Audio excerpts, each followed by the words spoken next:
अब सेक्शन 16 बताता है कि अगर प्रॉपर्टी रिलेटेड मैटर है तो जहाँ पे प्रॉपर्टी है उसी कोर्ट के पास मैटर जाएगा। अब जैसे मैंने पिछली वीडियो में एग्जांपल दिया था कि मैं रहता हूँ मियाँ वाली नगर, कॉलोनी है पीरागढ़ी के पास। अब हमारा 30 कोर्ट WALI हमारा पड़ता है 30 कोर्ट, ठीक है, हमारा 30 कोर्ट पड़ता है। तो अगर प्रॉपर्टी रिलेटेड मैटर है क्योंकि मेरी प्रॉपर्टी यहाँ पे है इस जगह पे, तो मैं 30 कोर्ट जाऊँगा। तो जहाँ पे अचल संपत्ति है, जहाँ पे तुम्हारी इमूवेबल प्रॉपर्टी है, घर ही मान लो, जनरली घर ही होता है या कोई प्लॉट होता है, कॉम्प्लिकेटेड बना रखे इसे, जनरली घर या प्लॉट ही होता है, कोई खाली प्लॉट होगा या घर होगा और कुछ नहीं होता, ठीक है। कोई फ्लैट अपार्टमेंट मतलब घर का मतलब घर, ठीक है, इसमें फ्लैट कोठी बंगला सब आ जाता है, या कोई खाली ज़मीन होगी तुम्हारी, प्लॉट होगा। तो जहाँ पे अब यहाँ पे क्योंकि प्रॉपर्टी है मेरी, यहाँ पे प्रॉपर्टी है और ये कोर्ट पड़ती है तो मैं यहाँ पे जाऊँगा। वैसे ही कोई बंदा मान लो द्वारका कोर्ट, द्वारका रहता है, ठीक है, दिल्ली के एग्जाम्पल ले रहा हूँ सारे। तो अगर कोई बंदा द्वारका रहता है तो वो द्वारका कोर्ट में जाएगा, रोहिणी रहता है तो रोहिणी कोर्ट में जाएगा। तो अगर मुझे प्रॉपर्टी को रिकवर करना है तो मैं जहाँ पे मेरी प्रॉपर्टी है उस कोर्ट में जाऊँगा, चाहे मेरे को रेंट चाहिए या नहीं चाहिए। मान लो मैंने प्रॉपर्टी किराए पे दे रखी है, मेरे को प्रॉपर्टी चाहिए अपनी वापस, मेरे को किराएदार को निकालना है। अब मुझे उससे रेंट लेना है या नहीं लेना, इससे फ़र्क नहीं पड़ता, लेना है तब भी उसी कोर्ट में जाऊँगा जहाँ पे मेरी प्रॉपर्टी है, नहीं लेना तब भी उसी कोर्ट में जाऊँगा। दूसरा, पार्टीशन करवाने, फोरक्लोजर करवाने, सेल करवाने, रिडेम्पशन करवाने, ये 3 कंसेप्ट हम तब पढ़ेंगे जब हम आगे CPC में आगे जब बढ़ेंगे तो, ठीक है। कोई और राइट है मेरा अचल संपत्ति से रिलेटेड, कोई राइट और कोई भी राइट है मेरा अचल संपत्ति से रिलेटेड, तो भी मैं वहीं पे जाऊँगा जहाँ पे मेरी प्रॉपर्टी है। अगर मुझे मेरी प्रॉपर्टी के साथ किसी ने तोड़ फोड़ करी तो भी मैं वहीं पे जाऊँगा जहाँ पे मेरी प्रॉपर्टी है। मतलब स्टार्टिंग वाले एग्जांपल में मैं 30 ही जाऊँगा।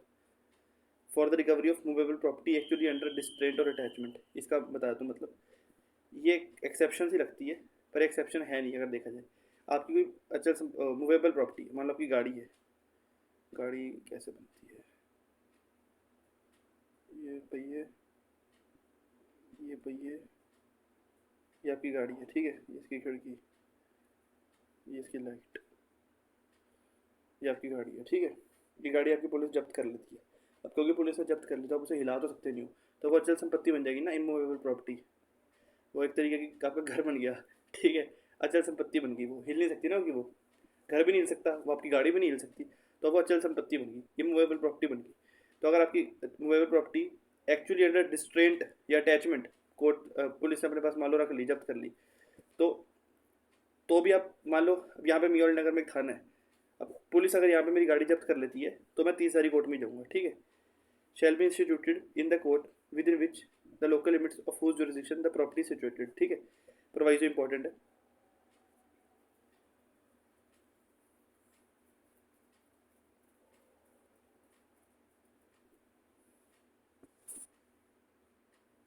पहले अंडरलाइन कर लेता हूँ, रिसाइड्स, कैरीज ऑन बिजनेस और पर्सनली वर्क्स फॉर गेन। मैंने 3 चीज़ें मार्क करी हैं, 4, डिफेंडेंट शब्द, रिसाइड्स, बिजनेस और वर्क्स फॉर गेन। अब ये है क्या, देखो, मेरी एक प्रॉपर्टी है चंडीगढ़ में, ये मेरा चंडीगढ़ में घर है, ठीक है। इस पे गुंडे कब्जा करके बैठे हुए हैं, गुंडे गुंडे इस पे कब्जा करके बैठे हुए हैं। अब जो गुंडों का हेड है, गुंडों का जो हेड है वो है दिल्ली में, वो दिल्ली में बैठा हुआ है जो उनका हेड है। अब बिना उस गुंडे के जो हेड है इनका, बिना हेड के, गुंडों के हेड के मेरा सूट चल ही नहीं सकता, सिचुएशन भी ऐसी है। तो अब मैं दिल्ली में सूट आ सकता हूँ, चाहे मेरी प्रॉपर्टी चंडीगढ़ में है, चाहे मेरा घर चंडीगढ़ में है। कायदे से मुझे कहाँ सूट डालना चाहिए, चंडीगढ़ में, ठीक है, क्योंकि जनरल रूल तो ये बताता है, ये लिखा हुआ शैल be instituted in the court. पर अब क्योंकि बिना उसके आए काम नहीं चलेगा, उसकी पर्सनल ओबीडियंस के बिना काम नहीं चलेगा, तो जहाँ पे वो रहता है, रिसाइड करता है या बिजनेस करता है या पर्सनली वर्क्स फॉर गेन, मतलब बेसिकली जहाँ पे वो काम धंधा करता है या रहता है, ठीक है, वहाँ पे भी सूट डाला जा सकता है, अगर उसके बिना ये काम नहीं चलेगा, क्योंकि उसे चंडीगढ़ की कोर्ट के लिए बुलाना मुश्किल हो जाएगा बड़ा। क्यों ये चीज़ लिख रखी है प्रोवाइजो में? प्रोवाइजो है ना ये, प्रोवाइजो में क्यों ये लिख रखा है? क्योंकि चंडीगढ़ की कोर्ट के लिए हो सकता है उसे मुश्किल हो जाए बुलाना, क्योंकि वो दिल्ली में रहता है, दिल्ली और चंडीगढ़ दूर है काफ़ी। तो अभी हम पढ़ते हैं, अब समझ आ जाएगा आसानी से।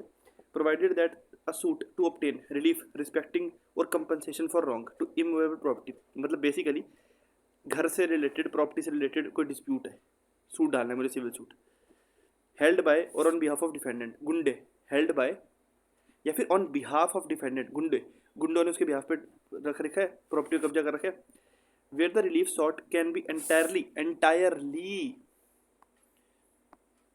obtained through personal obedience of that particular person, मतलब गुंडा, B instituted either in the court, जहाँ पे तुम्हारी प्रॉपर्टी है वहाँ पे भी कर सकते हो, चंडीगढ़ में कर सकते हो सूट, या फिर तुम वहाँ भी कर सकते हो जहाँ पे वो है इस टाइम पे वो गुंडा, या जहाँ पे वो काम धंधा करता है।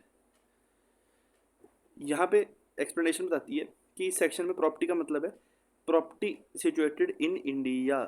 यहाँ पे प्रॉपर्टी का मतलब है property situated in India, America की किसी प्रॉपर्टी की बात नहीं हो रही यहाँ पे। जो प्रॉपर्टी कहाँ गया, प्रॉपर्टी प्रॉपर्टी प्रॉपर्टी, ये देखो सब प्रॉपर्टी प्रॉपर्टी प्रॉपर्टी, इसका मतलब प्रॉपर्टी सिचुएटेड इन इंडिया। तो अब ये याद करना, तो मतलब याद तो नहीं कर सकते हर चीज़, क्योंकि बहुत बड़ी सीपीसी और भी कई सारे लॉज है, पर बार बार रीड करते रहना, क्योंकि ना प्री में पूछ लेते हैं, प्री में नहीं पूछ लेते, वैसे तो ये 5-6 बार पढ़ोगे समझ आ जाएगा। क्रक्स इसका बता देता हूँ समझने के लिए। भाई प्रॉपर्टी रिलेटेड मैटर है, तो जहाँ पे तुम्हारी प्रॉपर्टी है ना, तुम्हें उसी कोर्ट में जाना है। 30,000 कोर्ट, अगर तुम्हारा रोहिणी में तुम्हारी प्रॉपर्टी है, रोहिणी से और उस प्रॉपर्टी से रिलेटेड डिस्प्यूट है, तो तुम 30,000 की कोर्ट में चले जाओगे, तुम द्वारका कोर्ट में चले जाओगे, तुम 30 रोहिणी कोर्ट में जाओगे, ठीक है। बातें नोट्स पे।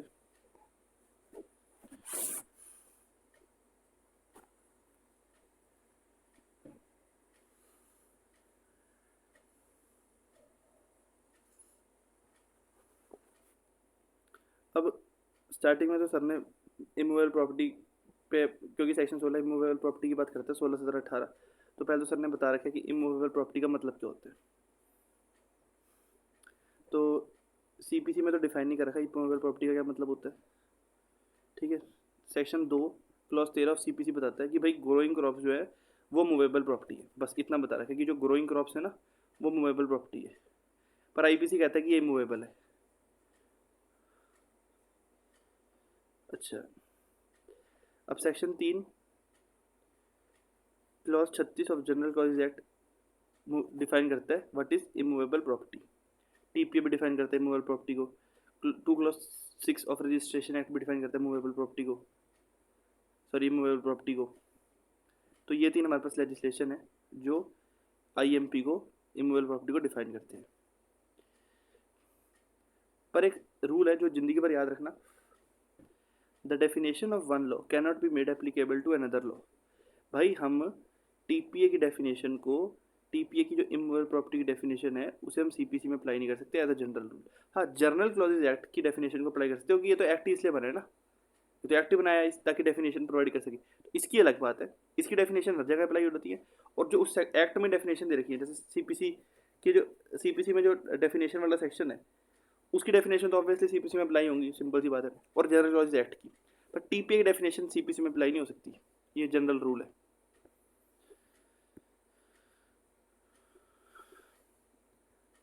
अगर unless there is a specific reference, ये लिखा, एक लॉ की डेफिनेशन दूसरे लॉ में अप्लाई नहीं होती है, इसकी एक्सेप्शन है general clauses act. Section 16 subject to pecuniary and other limitations. अब जो स्टार्टिंग सेक्शन में लिखा हुआ है वो बता रहा हूँ, उस हर चीज़ का मतलब बता रहा हूँ। Subject to pecuniary and other limitations, यहाँ पे लिखा हुआ है ना सेक्शन में, ये लिखा सब्जेक्ट टू पेक्यूनरी और अदर लिमिटेशंस, मतलब पेक्यूनरी जुरिडिक्शन का भी ध्यान रखना है। टेरिटोरियल जुरिडिक्शन के बारे में सेक्शन, ठीक है। पेक्यूनरी जुरिडिक्शन का भी ध्यान रखना है, सब्जेक्ट मैटर जुरिडिक्शन का भी ध्यान रखना है, लिमिटेशन का बार तो नहीं है, रेस जुडिकाटा तो नहीं लग रहा, रेस सब जुडिस तो नहीं लग रहा, वो सब चीज़ें भी देखनी है, वो चीज़ें नहीं होनी चाहिए। मान लो रेस जुडिकाटा ही लग रहा है, रेस सब जुडिस ही लग रहा है, पेक्यूनरी जुरिडिक्शन ही नहीं है, सब्जेक्ट मैटर जुरिडिक्शन ही नहीं है, तो ये चीज़ें का फायदा नहीं रह गया ना।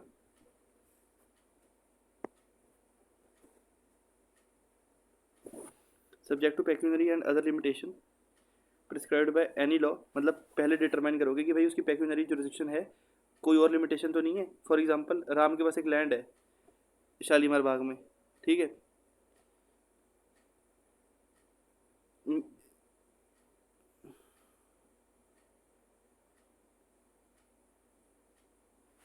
अब शालीमार बाग में मेरी प्रॉपर्टी है, राम की प्रॉपर्टी जो है वो शालीमार बाग में है, शालीमार बाग एक दिल्ली में जगह है, ठीक है, यहाँ पे उसकी प्रॉपर्टी है, पर उस पर्टिकुलर कोर्ट की पेक्यूनरी जुरिडिक्शन नहीं है। टेरिटोरियल जुरिडिक्शन तो है, जिस कोर्ट में वो जाना की सोच रहा है उसकी पेक्यूनरी जुरिडिक्शन नहीं है, पर टीजे तो है, टेरिटोरियल जुरिडिक्शन तो है।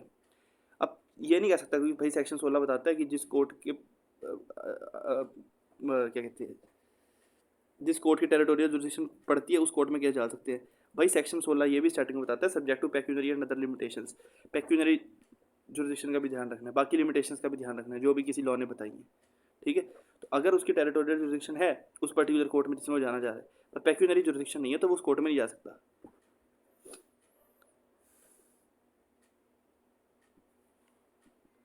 अब ये क्वेश्चन सब बना रखा है, क्या सेक्शन 16 सेक्शन 6 के अगेंस्ट है। अब सेक्शन 6 क्या बताता है, एक बार बताता हूँ, सेक्शन 6 क्या बताता है।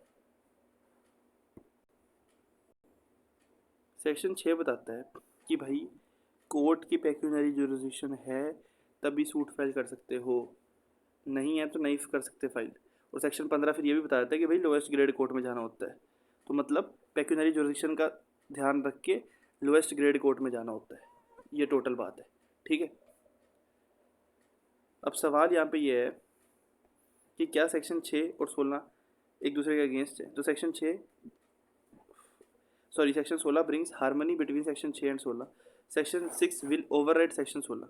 Suppose there is an immovable property in Mumbai, ₹5,000 का मैटर है, plaintiff goes to small causes court, the property situated in area of small causes court, can small causes court of Mumbai take up this matter which is within its pecuniary jurisdiction and territorial jurisdiction under section 16। तो सवाल ये है कि भाई मेरी pecuniary jurisdiction भी बनती है, मैं जिस कोर्ट में जा रहा हूँ उसकी पेक्यूनरी जुरिडिक्शन भी है, उसकी टेरिटोरियल जुरिडिक्शन भी है, तो क्या मैं उस कोर्ट में जा सकता हूँ। कोर्ट कौन सी है, स्मॉल कॉजेज कोर्ट। प्रॉपर्टी कौन सी, मैटर कौन सा, इमूवेबल प्रॉपर्टी का, ठीक है, इमूवेबल प्रॉपर्टी का मामला है, मैं स्मॉल कॉजेज कोर्ट में जाना चाहता हूँ, उस स्मॉल कॉजेज कोर्ट की टेरिटोरियल जुरिडिक्शन भी है, पेक्यूनरी जुरिडिक्शन भी है, तो अब क्या मैं उसमें जा सकता हूँ। इसका जवाब है नहीं जा सकता। क्यों नहीं जा सकता, क्योंकि small causes court immovable property के मामले ले ही नहीं सकती, ठीक है। तो इसलिए सब कुछ अच्छे से पढ़ना बड़ा जरूरी है, क्योंकि स्टार्टिंग में लिखा हुआ है सेक्शन 16 के subject to pecuniary and other limitations prescribed by any law. CPC में लिखा हुआ है कि स्मॉल कॉजेज कोर्ट, जब हम सेक्शन 7 और 8 देखेंगे, एक बार दिखा देता हूँ,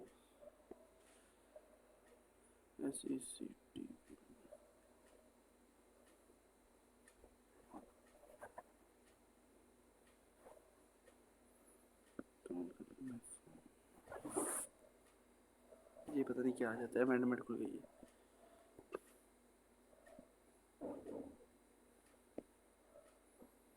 देखो स्मॉल कॉजेज कोर्ट जो है वो इमूवेबल प्रॉपर्टी के मामले नहीं ले सकती हैं, यहाँ पे साफ साफ लिखा हुआ है। तो अब हम ये देखेंगे जब सेक्शन 16, एक सेकेंड, सेक्शन 16 जब हम देखेंगे तो अब हम समझ जाएंगे कि भाई क्यों इसका आंसर नो है, क्योंकि small causes court immovable property से डील नहीं करते। सेक्शन 16 में लिखा हुआ है ना, other limitations prescribed by any other law, तो इसलिए, ठीक है, सीपीसी में लिखा हुआ है कि भाई स्मॉल कॉजेज कोर्ट नहीं मामले ले सकती इमूवेबल प्रॉपर्टी के, इसलिए नहीं ले सकती।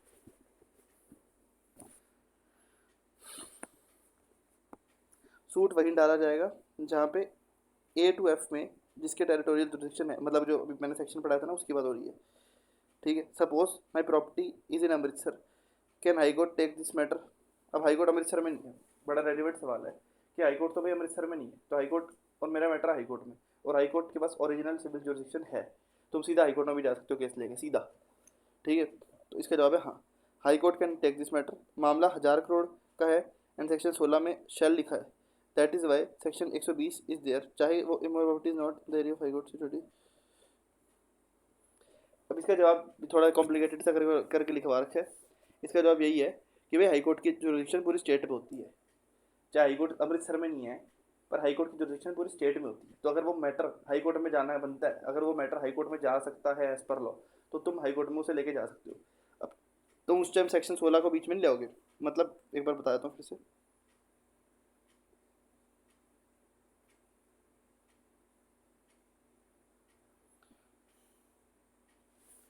मेरी प्रॉपर्टी की वैल्यू है लेट्स से 500 करोड़, अमृतसर में मेरी property.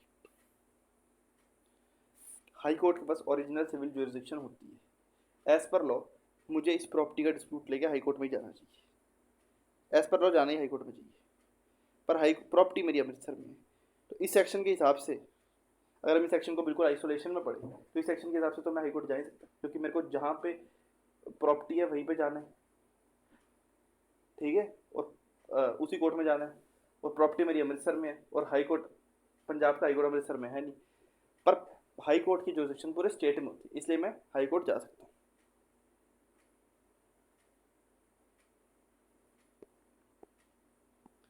If suit is for recovery of immovable property with और विदाउट रेंट और प्रॉफिट, देन सूट वहाँ जाएगा जहाँ इमूवेबल प्रॉपर्टी है, ठीक है। ये फिर से भी तो बता ही था सेक्शन में।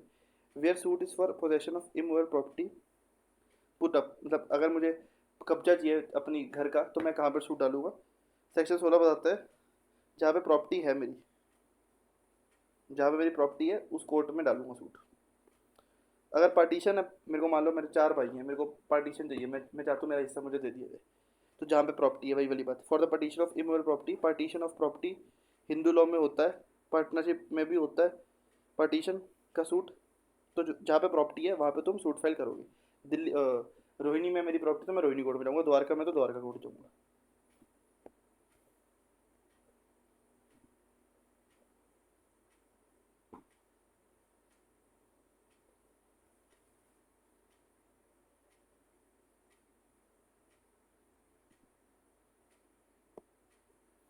अब कॉन्ट्रैक्ट में, अब देखो ये पेज गलत आ गया शायद, यहाँ से बता रहा हूँ।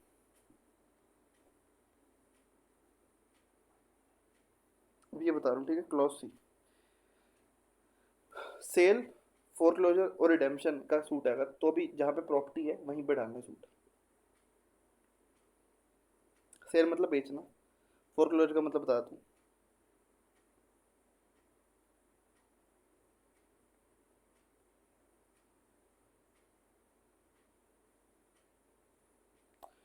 मान लो ये दिल्ली में रहता है, बी भोपाल में रहता है,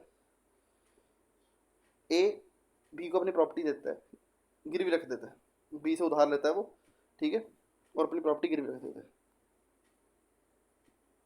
वो जो प्रॉपर्टी है वो पंजाब की है, तो ए रहता है दिल्ली में, बी भोपाल में रहता है, बी से वो उधार लेता है, प्रॉपर्टी अपनी गिरवी रख देता है, प्रॉपर्टी पंजाब में है, तो सूट पंजाब में डलेगा, सिंपल बात। ये जो फोर क्लोजर सेल और रिडेम्पशन का मतलब है ना, ये जब ऑर्डर 34 पढ़ेंगे ना, ये तब समझ लेंगे, अभी ना कंफ्यूजन हो जाएगी।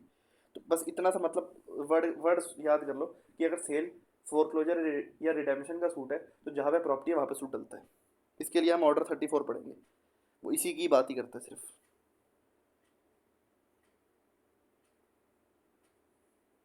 क्लॉज डी में क्या लिखे, कोई भी राइट या इन्वेस्ट इंटरेस्ट डिटरमाइन करना है इमूवेबल प्रॉपर्टी का, तो जहाँ पे प्रॉपर्टी है वहाँ पे सूट डलेगा।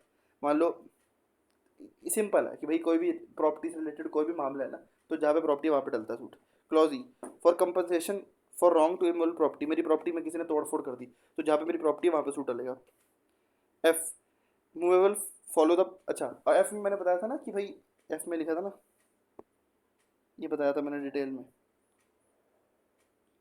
तो ये है वो वाला क्लॉज, ये वही लिख रखा है जो बताया था। सपोज पुलिस, ये यहाँ से बता रहा हूँ, suppose police put up a नाकाबंदी and A is driving car and the car is having 100 kg smuggled gold. तो भाई मैं गाड़ी चला रहा हूँ, पुलिस ने अपने बैरिकेड वैरिकेड लगा के पुलिस चेकिंग कर रही है, मेरी गाड़ी में नकली सोना है, या जो स्मगल्ड, नकली सोना कह रहा हूँ, स्मगल्ड सोना है या दारू रख रखी है मैंने नकली सी, ए क्या कहते हैं, पुलिस पकड़ लेती है मेरी गाड़ी, पुलिस जब्त कर लेती है गाड़ी। तो जिस थाने में पुलिस ने मेरी प्रॉपर्टी जब्त करके रखी है, ठीक है, पुलिस थाने में प्रॉपर्टी रख लेती है ना, प्रॉपर्टी या गाड़ी जो भी कह लो, इस सिचुएशन में गाड़ी, तो पुलिस ने गाड़ी जो है वो मेरी थाने के पास रख ली। अब मैं गाड़ी हिला नहीं सकता, तो एक तरीके से अचल संपत्ति तो बन गई, इमोवल प्रॉपर्टी बन गई, क्योंकि मैं उसे हिला नहीं सकता। तो इसलिए जहाँ पे थाना है उसी कोर्ट में उसी कोर्ट में केस डालूंगा। जैसे मान लो रोहिणी कोर्ट का कोई थाना है, ओ सॉरी रोहिणी में कोई थाना है, तो रोहिणी कोर्ट में केस डालूंगा। प्रोवाइजो बता ही दिया था, वही लिखा हुआ है, पढ़ना हो तो पढ़ देना आप लोग। प्रोवाइजो वही है, वही एग्जाम्पल है सेम जो मैंने भी बताया था, ठीक है।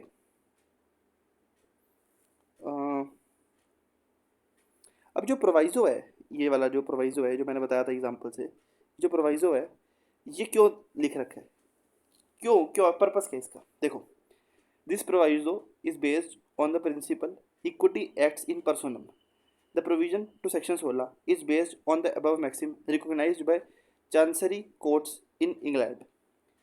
This maxim means that court has jurisdiction to entertain certain suits respecting immovable property through the property may even be situated abroad, provided the relief sought can be obtained through the personal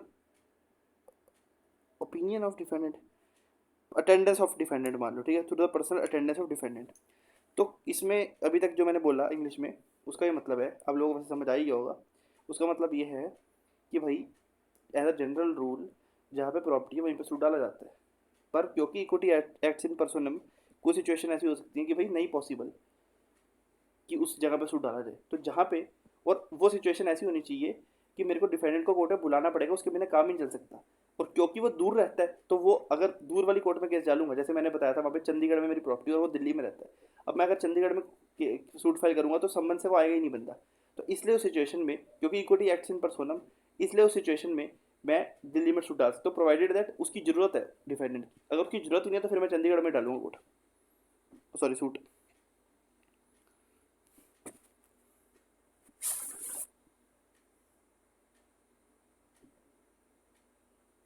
यहाँ से पढ़ रहा हूँ, यहाँ से personal opinion of defendant can be secured by instituting a suit where defendant lives, carries, work या फिर business करता है। तो as a general rule suit वहीं पे डलता है जहाँ पे प्रॉपर्टी सिचुएटेड है, बट अगर डिफेंडेंट की प्रेजेंस जरूरी है तो डिफेंडेंट जहाँ रहता है वहाँ भी सूट डाल सकते हैं, या जहाँ पे वो काम धंधा करता है वहाँ भी सूट डाल सकते हैं।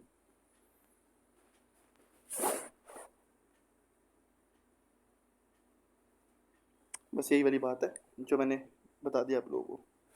यहाँ से हो गया हमारा सेक्शन 16 ख़त्म। 17 भी इसी वीडियो में कर लेते हैं, 17 छोटा सा। पहले बेरेट पढ़ते हैं।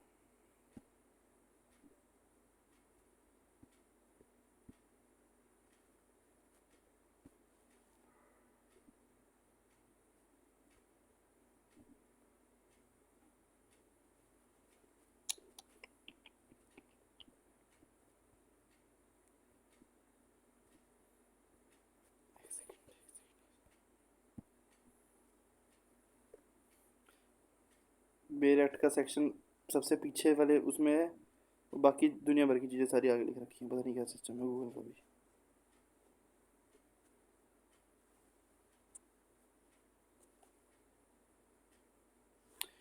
Where a suit is to obtain relief respecting or compensation for wrong to immovable property situated, क्या क्या क्या क्या चीज़ से रिलेटेड सूट है मेरा, रिलीफ चाहिए मुझे या कंपनसेशन चाहिए मुझे, क्योंकि मेरी किसी ने घर के साथ, इमूवेबल प्रॉपर्टी के साथ, अचल संपत्ति के साथ किसी ने कुछ रॉन्ग करा, तोड़फोड़ कर दी, और जो प्रॉपर्टी है it is situated with in the jurisdiction of different courts. भाई मेरी प्रॉपर्टी जो है वो डिफरेंट कोर्ट की जुरिस्डिक्शन में पड़ रही है, 30,000 की जुरिस्डिक्शन में पड़ रही है और रोहिणी कोर्ट की जुरिस्डिक्शन में पड़ रही है मेरी, वो मेरा घर 30,000 के अंदर भी आता है, रोहिणी कोर्ट के अंदर भी आता है। द सूट में B instituted in any court, तो 30,000 में डाल सकता हूँ, रोहिणी में डाल सकता हूँ, within the local limits of whose jurisdiction any portion of the property situated. तो मेरी प्रॉपर्टी अगर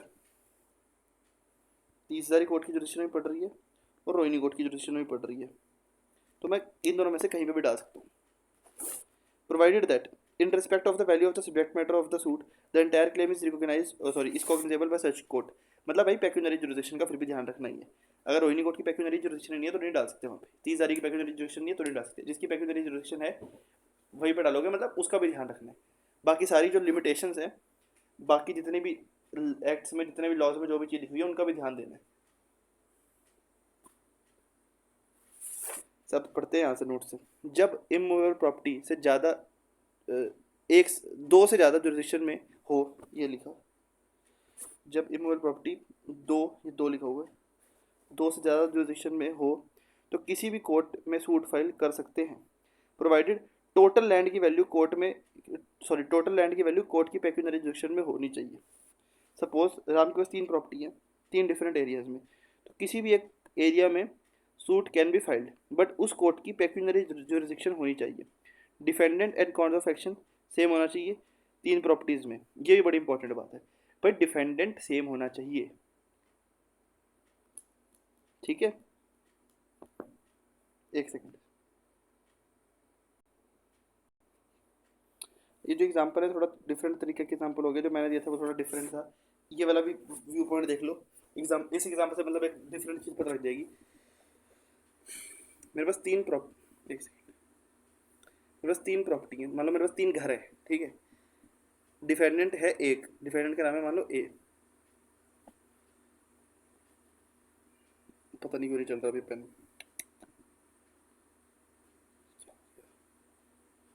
3 प्रॉपर्टी है और एक डिफेंडेंट है ए, ठीक है। अब एक डिफेंडेंट है और कॉज ऑफ एक्शन भी एक ही है, डिफेंडेंट एक है ए और कॉज ऑफ एक्शन भी एक ही है। अब ये तीनों प्रॉपर्टी 3 अलग अलग कोर्ट्स की पेक्यूनरी टेरिटोरियल जुरिडिक्शन में फॉल कर रही है, 3 अलग अलग कोर्ट्स की। तो अब मैं किसी भी एक कोर्ट में सूट फाइल कर सकता हूँ, प्रोवाइडेड उस कोर्ट की पेक्यूनरी जुरिडिक्शन भी होनी चाहिए। ठीक है, तो मेरी प्रॉपर्टी अगर 3 अलग अलग कोर्ट की टेरिटोरियल जुरिडिक्शन में है पर डिफेंडेंट सेम है, कॉज ऑफ एक्शन सेम है, तो फिर मैं किसी भी एक कोर्ट में सूट फाइल कर सकता हूँ, प्रोवाइडेड पेक्यूनरी जुरिडिक्शन होनी चाहिए उस कोर्ट की। सेक्शन 18 ये अगली वीडियो में कर लेंगे। Thank you.